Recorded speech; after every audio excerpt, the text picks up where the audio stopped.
Hey guys, how's everyone doing? Appreciate you guys for joining me today. Let's look at these Defiance funds and see what in the heck is going on with these guys.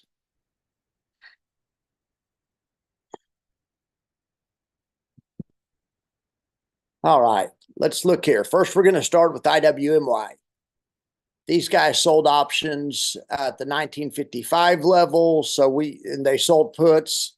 So they want a price of 1955 or higher. We got a price of 1963. That's 100% profit for these guys right now. It would take them down to if they could hold on to it, it would take them down 86 cents on the month to down 70 cents on the month.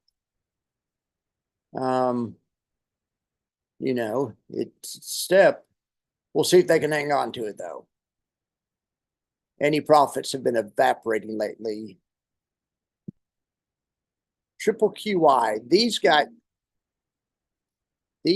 sold options at the 17,100 level. Market's at 17,164. So we're doing well there too. 100% profit. We're above the strike price. If these guys can hang on, they'd be negative 83 cents, down from negative 95. Dividend estimate 60 cents. This was jacked up yesterday or Friday, but I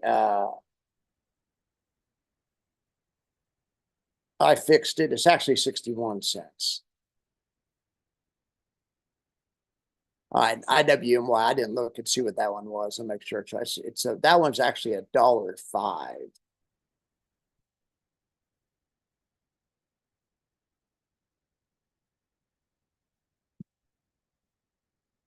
Okay, yeah, that looks good. All right, now let's look over here at JEPY. JEPY, these guys sold options at the 49.80 strike. So we want the price above 49.80 and we have 5,000. Easy peasy, 100% profit. It would make these guys negative $1.08 on the month. Divvy estimate 82 cents. I'm just making sure I don't have any mistakes. 84 cents actually. All right. Now let's look over here at, I guess we could look at SPY T. These guys did a 10-point wide option today. They're selling spreads, selling a call spread. So they're selling a call and then buying a less expensive call a little bit further out of the money. So they do it 10 points apart. When you sell a 10-point spread, 10 points is your risk. Or anytime you sell a spread, the risk is the difference between the strike prices, less what you receive, of course. That's your buffer, so to speak, in any trade. So they received $6, it looks like. I don't know. I didn't carry it down, but yeah, something like that. Now, actually, 535, their max risk, it would be the inverse. Well, it would be 535 less 10, which would be 465, right? So points in the money. We'll figure all that other stuff out later. Ending price. I don't have this spreadsheet up to update automatically. In any event, you can see what's going to happen with these guys. If the market stays high, they're going to have a max loss on their spread. We'll look at other days that happened. Like 1, 2, 3, 4, 5 days ago, they had a max loss on their spread. And they lost 12,800. And I would imagine, hopefully, if the market stays bid, they'll lose something like that today. But the other part of the equation is the SPY shares, or I think they're IVV shares now, but they own a bunch of index shares in the S&P 500, no matter what you call it, just blowing up like it is today. So 5 days ago, their shares made 65,000. But they lost, 13,000 on their hedge with still a daily profit of 53,000. Okay. So some days their hedge loses some money on big up days. But the past 4 days, the hedge has been helping them out. The hedge made them 12,000, 11,000, 12,000, and 11,000 basically the past 4 days. And those were days that were otherwise losing days. One of those days, the S&P shares were down 19,000. So the fund, making that 11,000 from, selling the option premium damn sure helped. I promise you that was a big deal, just on a percentage basis. And, granted, the day the fund lost, $250,000, the $12,000, didn't make that big of a difference, but, it all adds up. It's the $12,000, $12,000. That is the amount that these guys is buffer.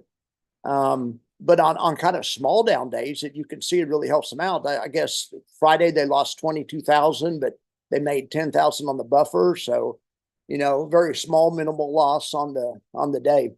All right, so SPY T looks good. Let's look over here at old Tress, our good buddy Tress. See if Tress has found an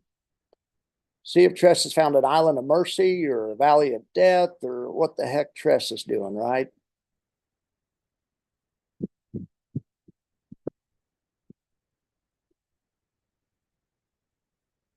All right, Tress trade. They're showing it down 13,000. That's just since I put it on.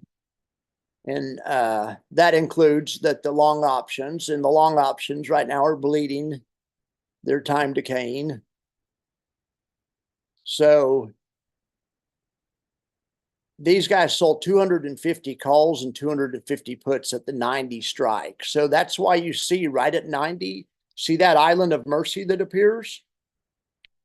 Well, that island of mercy is what happens if you pen the strike. And they aren't trying to do this, but if on Friday, when this expires, when these short options expire on Friday, the 26th, if the market's at 90, they'll actually have a little island of mercy there, and they'll actually have a profit zone where if it's at, 89 or whatever, you can see they'll have a pretty substantial loss, or for that matter, 91.50, they'll have a loss, depending on what volatility does. If between now and Friday, volatility goes boom, because we have that's not a huge increase. I mean, that's pretty big, from 15 to 21%.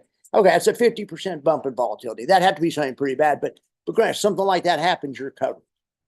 It doesn't matter where the fund is, you're going to make money. And at the same time, if it happens to move the market, down 10%, you're going to double. You'll have convexity, so to speak, because you'll be profiting off the rising volatility, but at the same time profiting off the delta move in the stock or the directional move. So that's the Tress trade. It's doing its job. It's just kind of doing its job. All right, so let's see what else we can get in the middle of over here. Look, I like this. This is very positive. We closed the period outside the Bollinger Bands. That's bullish for the Russell. We actually closed this one before, possibly outside. You could even call this one, if you're really aggressive, you could even call this one a follow through and, try a long here. Now, usual caveat supply.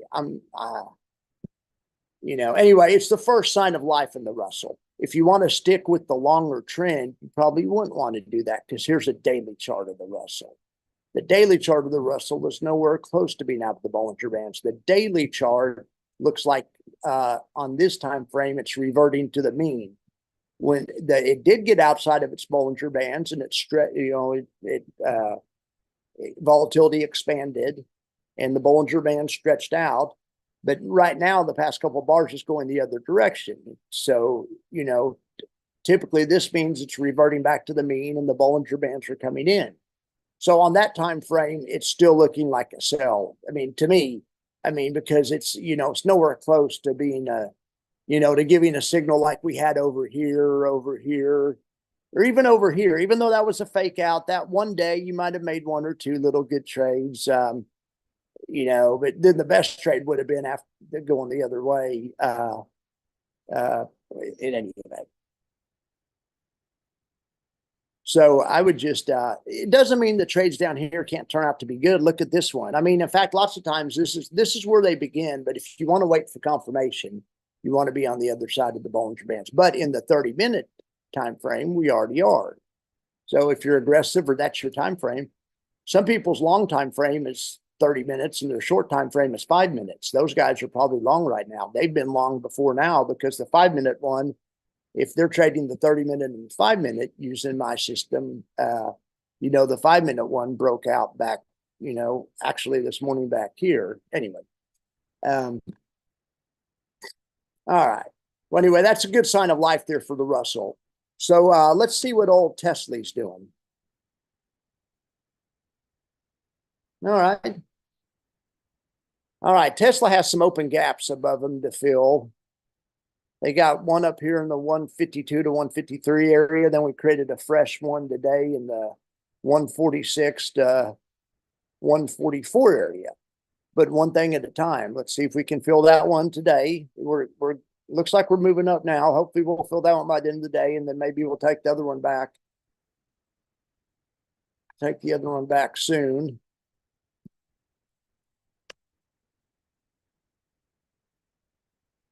Oh yeah, I'm sorry. Let's do this. I have something to show you, but I also want to show you. Let's look at Coinbase and see what it's doing today. Nice. Just kind of chopping, really. I mean, it's been back and forth the past 4 or 5 days. It's that trending move was nice, but then when it ended, it went straight sideways. See what old Misty's doing? Well, that looks nice. Misty's trying to get out of the old Bollinger Bands up here. This is something important if you're following this. I use the 1.6 standard deviation. The 2 is too wide. And I didn't do that myself. I heard that from a hedge fund guy on a guy that I like to follow on Twitter, recommends 1.6, and he's where I got some of these ideas from. Okay.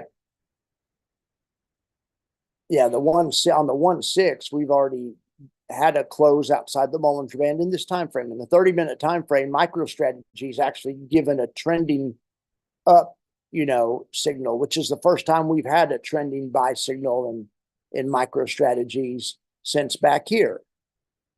And that one was short-lived, but if you would have had calls for calls for that week, you would have done well. It's just 30 minutes. Yeah. I mean, you might have. It depends on how you have done it. You actually may not have. That one actually turned into a trap. But on same day calls, a person would have made a lot of money. I remember that day and the market blew up. It's trying to do it again today. Question is tomorrow going to be like this and we're going to go back this way? Or is this going to be more like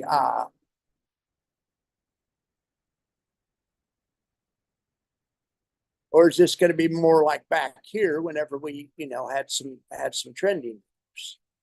Let's look back here for a parallel.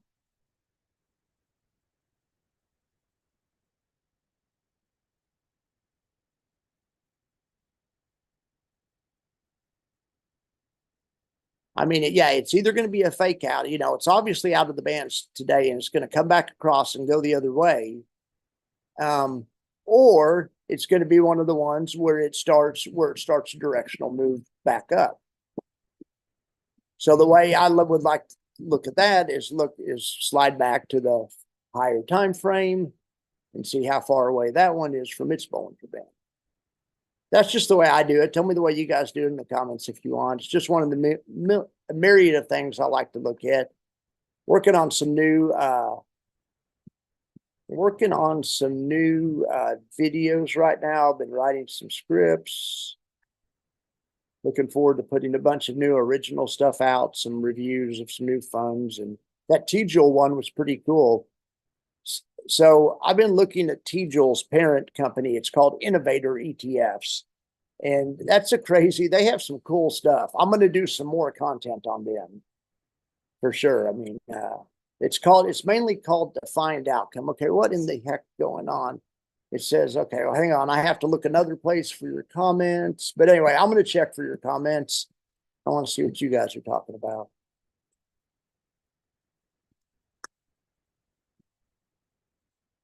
Got 5 of you guys. I appreciate it. All right, Thomas, of course. Testing a cut and paste for labor. Okay, all right. Yeah, it worked. Kick ass. All right. Yeah, good to see you too, DP. One of my good friends in college, his name's DP, Dave Preston. A good guy. Still a good friend. I just don't see him as much. Yeah, thank you guys for being here. All right, so what else is going on? What else should we take a look at or talk about? Let's look at some other charts here. Well, Bitcoin's up 2.7%. We'll stay on the daily bars for a little bit.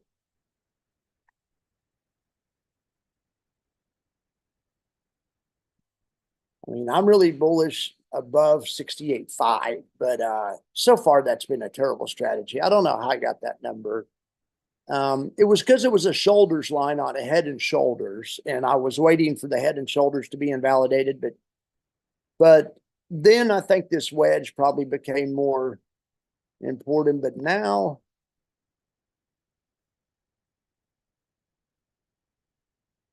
if a person like this kind of stuff, you may kind of be developing probably another wedge, a wedge within a wedge. I'm not even gonna look. I'm sure I could find a trend line back there. I guarantee you, maybe not. I don't know. If I went back far enough, I'd have to go back on a different time frame. Although daily's back pretty far. Okay, watch this. See, I said I guarantee you, and look. If you could draw one from that low to that low, that low to that low perfectly leads to that low, right? I mean, I didn't just, you can kind of make these fit whatever you want by kind of fudging a little bit, but I'm saying I think that's a fair representation right there. Okay. So just as I suspected, we have a wedge developing within a wedge. So we'll see which way it breaks. Like I always remind you, the first break is sometimes a shakeout or a fade. We shall see. But for right now, that means it's not trending. So, all right, now I wanted to show you guys something else. Some analysis, another type of analysis I like to do. And I've talked about this before. So if you guys are, you guys may have heard it before. But so down here at the bottom is VIVIX, which is the VIX of the VIX. And I know the guys on here right now understand what VIVIX is. But so I'm going to still say it for people that are listening in the future. VIVIX is the volatility of the VIX, of the volatility index. The VIX is actually the volatility of the SPX. A lot of people call it the fear gauge and, you know, and all kinds of things. And everyone becomes an expert in it whenever the market's crashing, or, you know, everyone's talking about what's the VIX doing. Because it's a lot of people say it's a precursor for the market crashing, and it kind of is. It can kind of lead to it. Well, the VIVIX is the VIX of the VIX. So it measures the implied volatility of the VIX calls. So anyway, a VIVIX is the ultimate insider professional indicator. It's totally pros versus Joes. I've never thought about it, but you could probably do a ratio with some like fund like UVXY that a lot of retail uses and compare that to VIVIX. I might even do an indicator on that. But it's the pros versus Joes. So the thing is, in VIVIX going up is just like VIX going up. It's bearish for the market. Anyway, so what you can do with something like this is look for divergences. So when you're making new highs on VIVIX, like right there, we made a new high on that day. That was Friday, April 12th. Well, we made a new high and we closed outside the Bollinger Bands on the daily time frame. So that ought to get your antennas up if you're trying to trade the daily time frame. So the next day we had a follow-through day. So then you really, and VIVIX went even higher. So whenever as VIVIX going to higher, that means pros are adding protection. So So you could see it was kind of in a channel, and I made two lines here, but anytime it gets above about 93, you can maybe just assume it's pros adding protection. So Thursday, they bought protection, a lot of it. Friday, they bought protection. Markets kept going down. Monday, they bought protection. Now, here's the thing, though. Then on Tuesday, the VIVIX started going down. They started unwinding their protection. They bought VIX calls, which is volatility calls, back here. As volatility exploded, they cashed out of those. So anyway, when this is coming back down at the same time the market's going down, people say that's a bullish divergence. And it's an early warning sign that maybe we'll turn around and go back the other way, which is what we're trying to do today on the daily time frame. We're trying to turn around and go back the other way. So, you would say that this low was confirmed because it's a new high in VIVIX, but this low was not confirmed, not confirmed, not confirmed, not confirmed. So anyway, it's diverging down there. So it's just an early warning signal that, that's maybe a place to step in and buy. So, but then to confirm it, or if you're looking for a specific spot to step in and buy, what I do is I get down here on the 30-minute and I just use the same, I look at the same type stuff on the 30-minute. But anyway, I just like how this period's broken out and this has got a follow-through bar. So a person, if they were aggressive, could get calls here, but just knowing that you're fighting the daily momentum, because the daily momentum's still down, although it also looks like it's right in the process of changing. So, it's a changeover from one regime to the other, hopefully. I don't know. Let me know what you guys say. Do you guys think this is a dead cat bounce and by Friday we will be lower, continue with the downtrend from last week? Or do you think that this is probably, it's going to turn around here or at least go sideways? I'd be anxious to know what Tom thinks and DP. You guys are still on there. Put it in the chats. I'd be interested to know. But yeah, it's blowing up right now. Yeah, it's always good to see you too, DP. All right, so let's see. We got 11 of you guys watching now. Okay, well, let's see what else we can get in the middle of. Let's look at all FEPI's doing here. FEPI's up 1.6% today. Here's FEPI's parent asset, the Solfang index. All the risk assets are doing well right now. Like I say, all I want to know is fake out or if this is the real thing. Is this the start of a trend going back the other way? On these time frames I'm talking about, 30-minute and daily. Or is this a huge fake out? Am I going to buy calls at the end of the day for Friday, and then the market's going to open down 10 handles tomorrow, and I'm even mad I bought them? If only I knew in advance, right?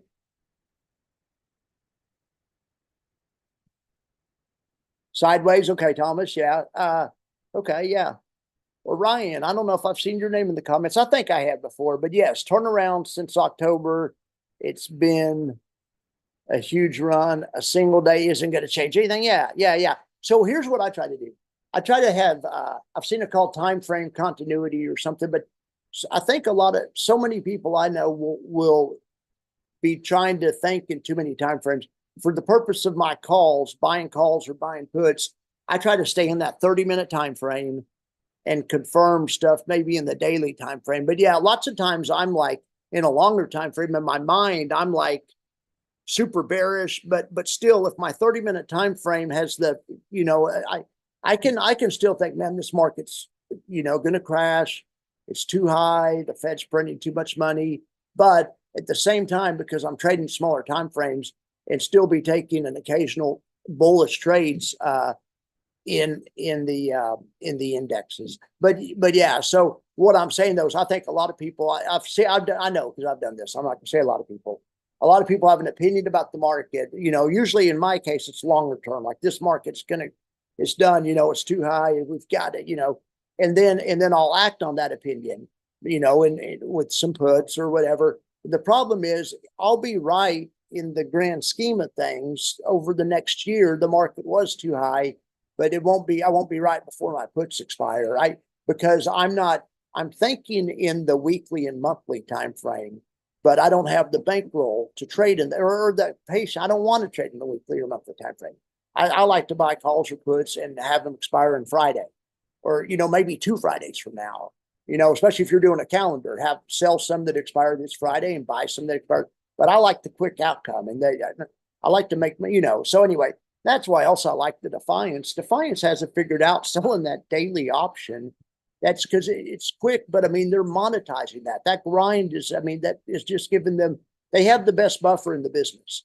No one has better downside buffer than Defiance, in my opinion, other than people that are buying puts, doing the buffer fund, but no covered call fund buffers like Defiance.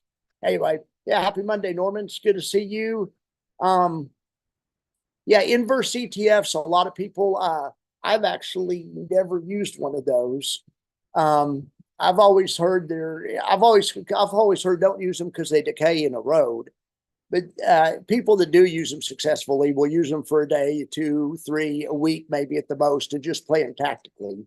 They definitely aren't buy and hold, but I have friends that have been successful on them. But yeah, I myself don't mess with them because I'll just go out and get the option. So what else should we?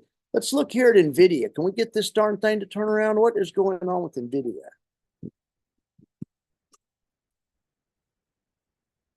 I got 3 dogs today actually out here. I got Jax right here. I got Big Dog over there, that big white boxer, and I got another dog running around here somewhere. I don't know. I think anyway. He's with his owner. I think they went and took a walk. Anyway, I've had 3 dogs hanging out with me off and on today. What about Crude? What's Crude doing? Shopping. I'd feel a lot better about this rally continuing if dollar would come down.